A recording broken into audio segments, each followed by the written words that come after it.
Hello, Lindenwood Stat students. This is the lecture for Wednesday, April 1st. Uh, Looking at the syllabus here.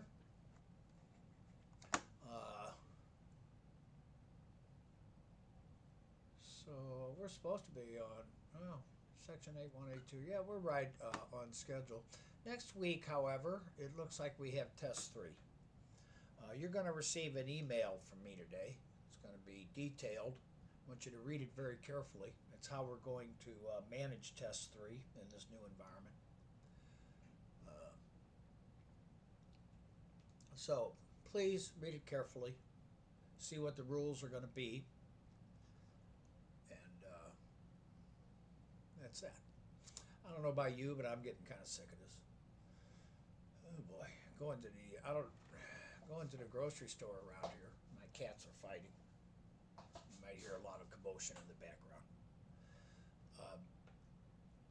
The Going to the grocery store around here is kind of scary. I've picked up a couple of new hobbies. I'm cooking a lot, but I'm getting kind of sick of this. Ready for life to get back to normal. Hope everybody's safe. All right, let's get back to stats.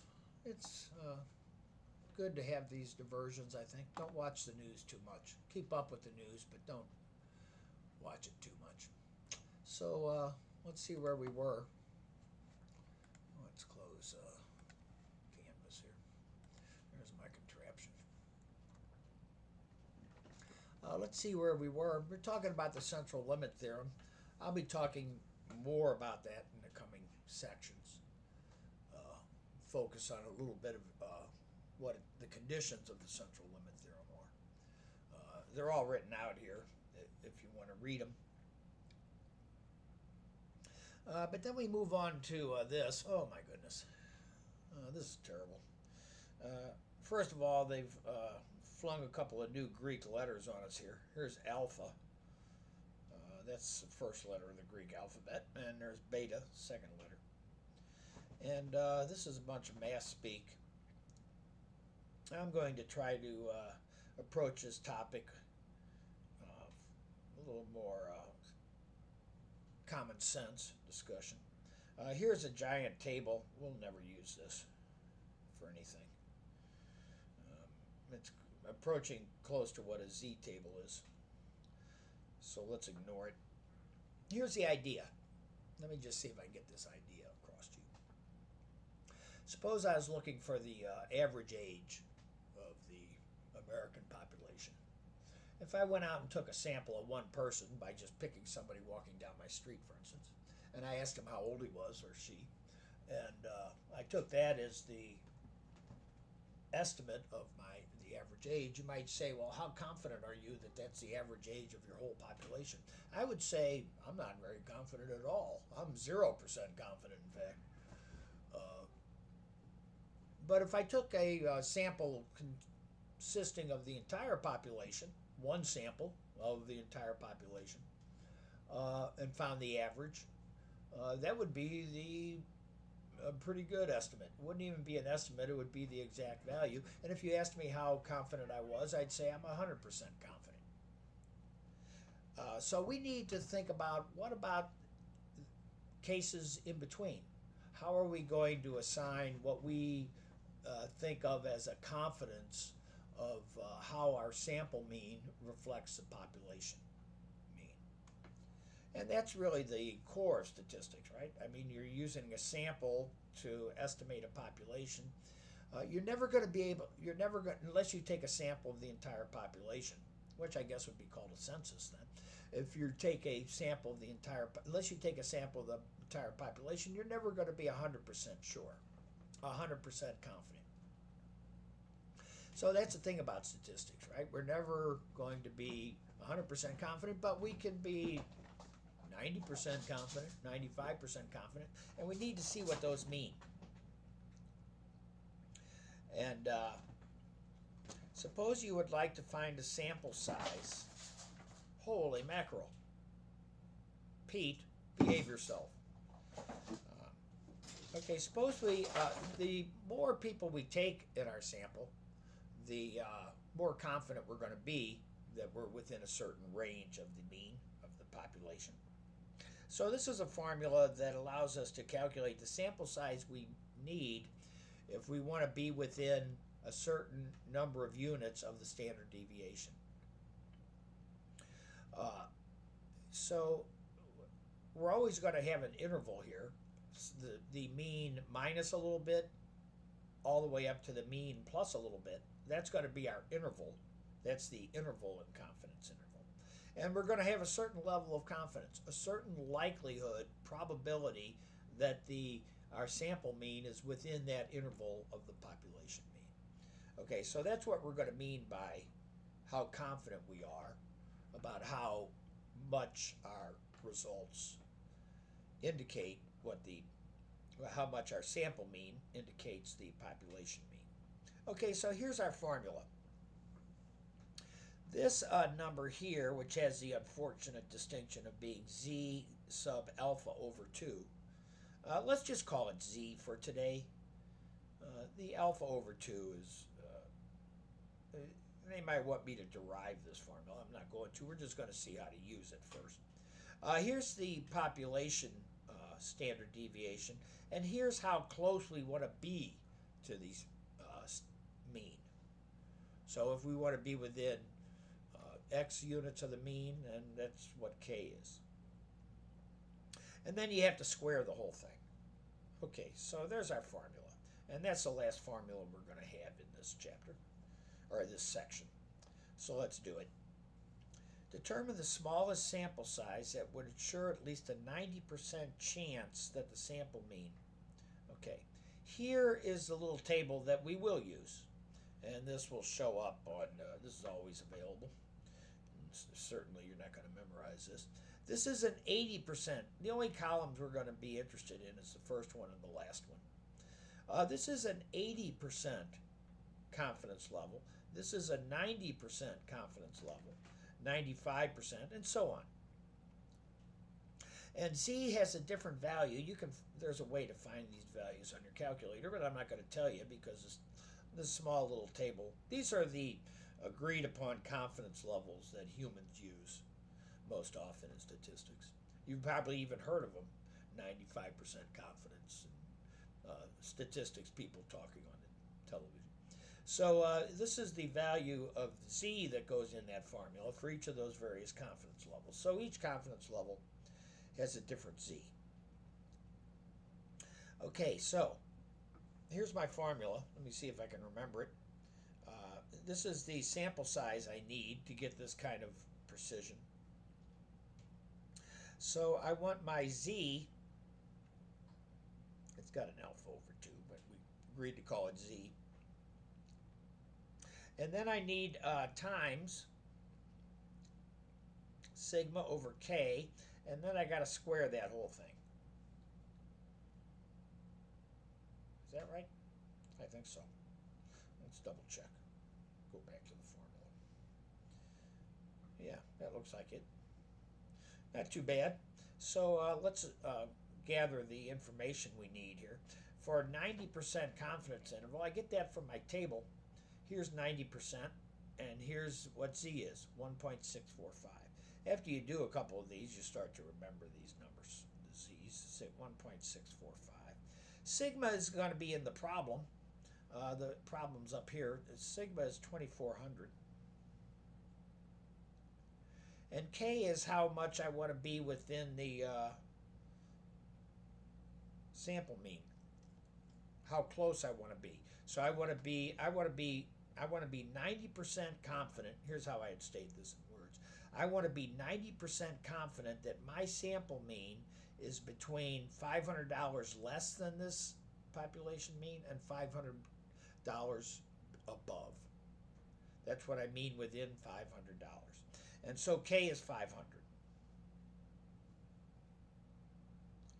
And so if I just plug that into the formula, I'd get 1.645. You're always going to round up here if you don't get an integer, which you rarely will. And sigma is 2400 times 2400 divided by 500. And square that puppy. So I grab my contraption, turn it on, put a parentheses because I want to square this result at the end, 1.645 times 2400, given in the problem in this case, divided by 500. Close the parentheses and hit the little squared button. And I get 62.34. So I'm going to round that up to 63. Okay. Here's a very similar one. I'm not going to do it. We're looking for 95% confidence level. That's a little more confident. There's the Z you have to use. And the mean is the same. I mean, the standard deviation is the same as up there. And you want to be within 300. You want to be closer. You want your sample to be, you want to be more confident that your sample is closer. So it's going to be a bigger N. Let's figure out what it is. It's not too hard. I'm just going to take the Z, 1.96 for 95%. And then I'm going to multiply that by the standard deviation, which is 2400. And then I'm going to divide that by how close I want to be, which is 300. And then I'm going to square that whole thing. I'm going to have to take a bigger sample here, right? Because I want to be more confident that I'm closer. All right, let's do it. Parentheses, 1.95 times 2400 divided by 300. Close the parentheses and hit the little squared button. I got to take 244 people in my sample here. I got to take, my sample's going to have to be considerably bigger, right? I'm going to have to find 244 people to ask how much they make to satisfy that criteria. Okay, IQ scores, it's kind of hard to read this. IQ scores are normally distributed with a mean of 100 and a standard deviation of 15. Assume the sample size n is drawn, find from the general population, and find the mean IQ of the sample is calculated. Find the probability that the sample mean is between 98 and 102 with the following sample sizes. Okay, this is going to tell me my level of confidence.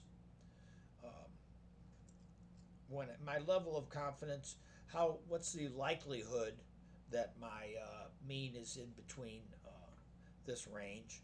What's the likelihood for each of these different values of n?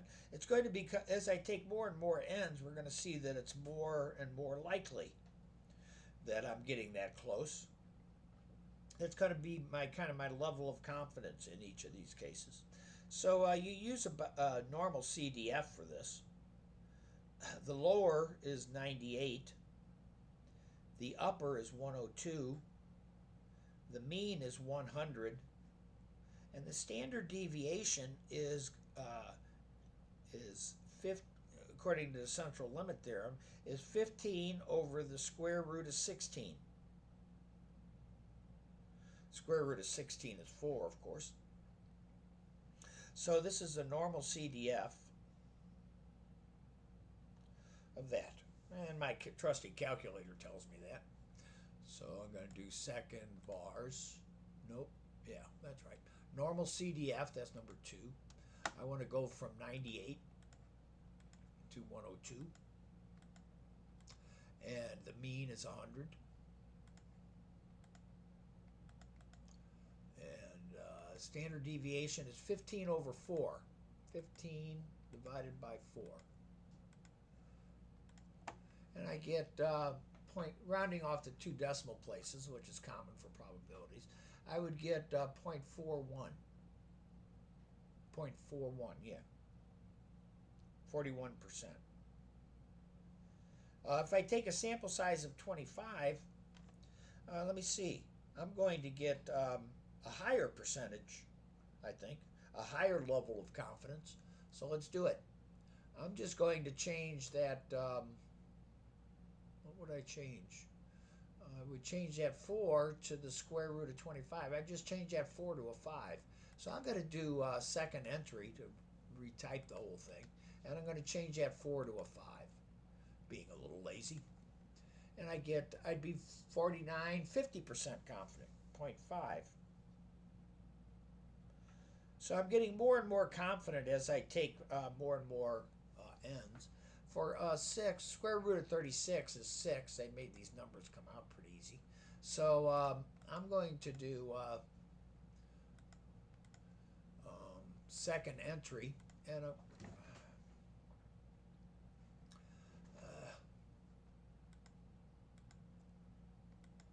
second entry, and I'm going to change that 5 to a 6. And I'd be 58%, 0.58. I'm getting more and more confident that my sample mean is between 98 and so here's the interval that they're talking about in a confidence interval, and here's my level of confidence. Okay. What's the smallest size n that will guarantee at least a chance at this? Okay, I'm going to have to go back to this problem because the notes are missing something here. I don't know what they're missing. We'll go back and do that. Here's a very similar problem. The length of human pregnancies is approximately normally distributed with this mean and this standard deviation. Assume that a study analyzing the lengths of samples of n pregnancies for each of the following sample sites, find the probability that the sample mean pregnancy is within 2 days of the population mean. Okay, so that's going to be the normal CDF. I'll forget the normal part. The lower limit is going to be 2 days below this mean. That would be 270 days. And the upper limit is going to be 2 days above it, 274.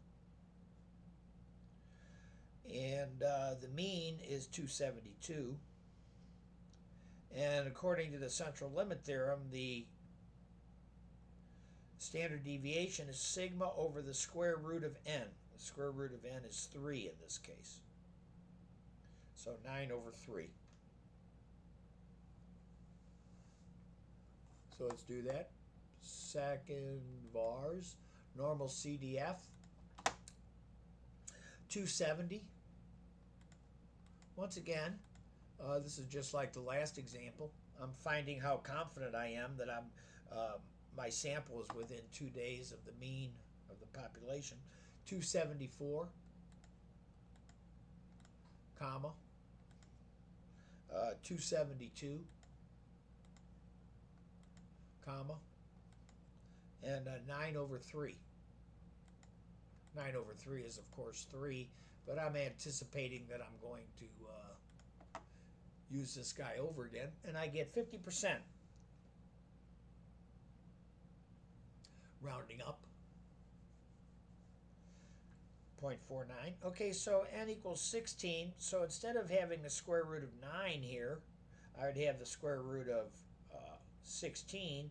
The square root of 16 is, of course, 4.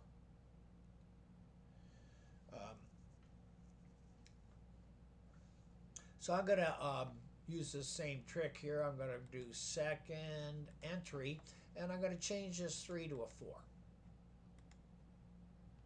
Hit enter, and I'd get 0.63.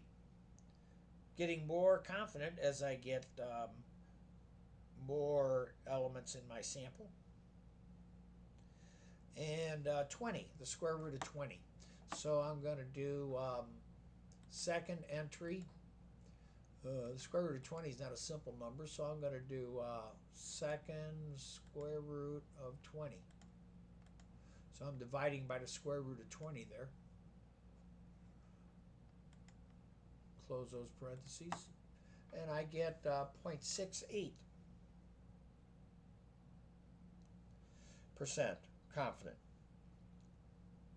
What's the smallest sample size that will ensure at least a 90% chance that the average of my sample is within 2 days of the population mean? All right. What do we get? What is Z for 90%? We had it already in a problem. It's back here. 1.645. So I'm going to use my formula. N is equal to 1.645 times sigma, which is 9, divided by K within 2 days. Divided by 2, and I got to square that puppy. All right. So let's clear off my screen here. So let's take parentheses. I'm going to have to square it, so I'm starting with the parentheses. 1.645 times 9 divided by 2, and then square it. 55. Always round up for these. 55 people. So if I wanted to be 90% confident that my sample mean was within 2 days of the population mean, I would take a sample of 55 people. I hope you're starting to get the idea here. Here's another example that's almost exactly the same. So N is equal to parentheses. I need the Z for 90 be 95% confident. So 95, 1.96, looking back at my little table. And everything else is the same. You got 9 days, and you want to divide it by, you want to be within 2 days. And I got to square it. Don't forget to square it.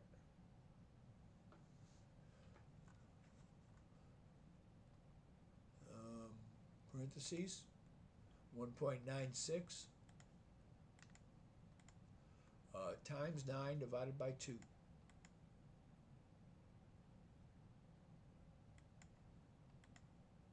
And don't forget to square it. 78 people. You see, I'd have to, I want to be more confident, 95%, and but I want to be the same distance, so I got to take more people to get more confident. Okay, that finishes up 8.1. That's going to be the last section that's covered on test 3. So we'll start 8.2 on Friday. But once again, I repeat, please read the email I send out today carefully. And stay safe and stay home.